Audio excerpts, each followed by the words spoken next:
sacrifícios agradáveis a Deus são espírito quebrantado, coração compungido e contrito. Não o desprezarás, ó Deus. Salmo capítulo 51, verso 17. É o que Deus espera de cada um de nós. Um espírito quebrantado, um coração contrito, alguém que ame a Deus de todas as suas forças e com todo o seu coração. Alguém que busque na sua palavra as verdades e viva o que de fato Deus espera e o que esteja escrito na sua palavra.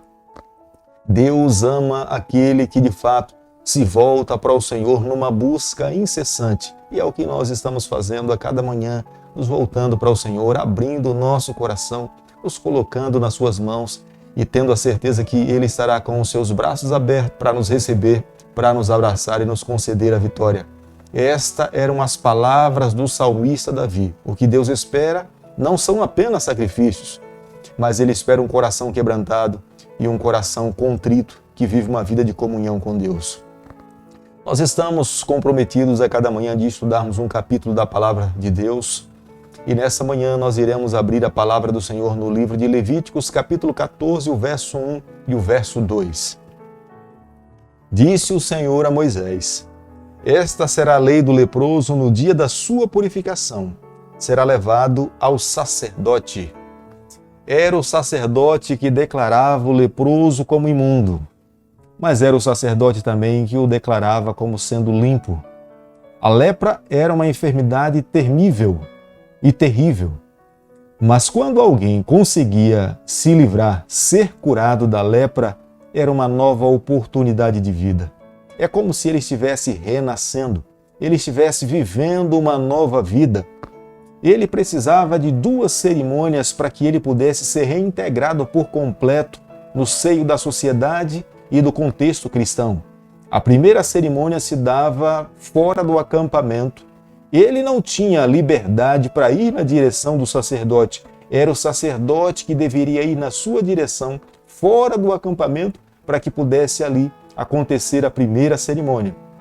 8 dias depois, a pessoa curada deveria ir no pátio do santuário e ali era feita uma nova cerimônia para que ele pudesse de fato ser declarado limpo e voltasse à sua vida normal, ser reabilitado para a sociedade e também ser reabilitado para as atividades do templo. Como o livro de Levíticos fala no capítulo 14, do verso 3 ao verso 8, a cerimônia de reabilitação daquele que tinha sido curado da lepra, a primeira cerimônia se dava fora do acampamento, onde ele deveria levar 2 aves não domesticadas. A primeira delas significava que ele estava sendo reabilitado para voltar para o acampamento. E a segunda ave, quando ela era solta, significava que ele estava sendo livre da enfermidade que lhe causaria morte, mas agora ele estava tendo uma nova oportunidade de vida. A primeira ave, que era morta, ela simbolizava o pecado, a doença que escraviza, que nos tortura, que nos traz sofrimento. Por isso que esta primeira ave deveria ser morta. A purificação só se dava por meio do derramamento de sangue e derramamento de água, que simbolizava a purificação daquele que estava contaminado com o mal e com o pecado. No capítulo 14, o verso 7, a segunda ave deveria ser solta. A primeira deveria ser morta, mas a segunda ave deveria ser solta. Sobre o sangue da primeira deveria se colocar sobre a segunda ave, representando o que Jesus Cristo um dia faria por nós. Somente Ele pode nos libertar de todo o mal. Embora a primeira ave perdeu a sua vida, mas Jesus Cristo ressuscitou, está vivo, e é Ele que intercede por nós, é Ele que nos purifica de todo o pecado, é Ele que nos dá a garantia de que nós estaremos limpos para nos apresentarmos diante de Deus.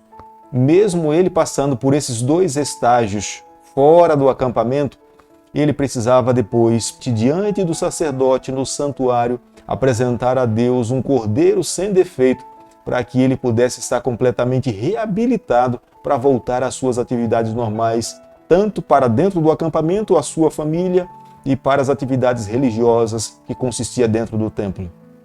Uma semana após ter sido realizada a cerimônia fora do acampamento, ele voltava agora para dentro do acampamento, onde ele se apresentaria ao sacerdote no santuário. E ali, através de uma oferta de um cordeiro, ele seria também considerado limpo, reabilitado para voltar às suas atividades de adoração a Deus no santuário. Através dessa cerimônia, era mostrado para ele que quão longe ele esteve, à beira da morte, envolvido com a impureza da lepra. Mas em Jesus Cristo ele conseguiu encontrar a cura.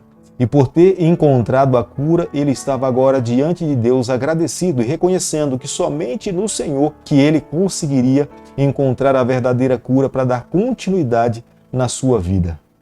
No segundo estágio, o israelita era levado à plena comunhão com Deus e com a sociedade.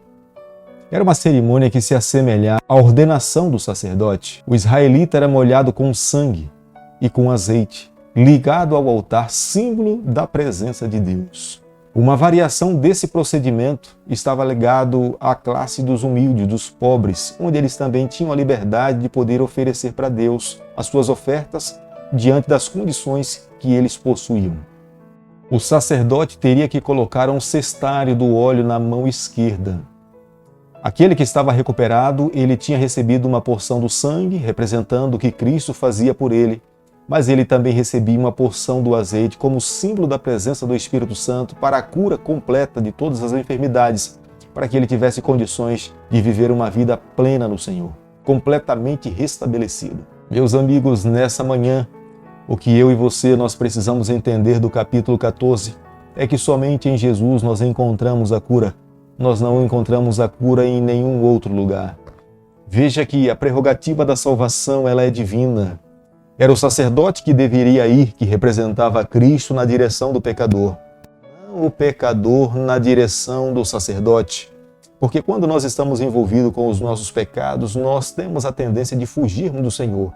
Mas é Ele que vai na nossa busca, é Ele que vai na nossa direção. A intenção de salvar a nossa vida partiu e sempre dará continuidade da parte do Senhor.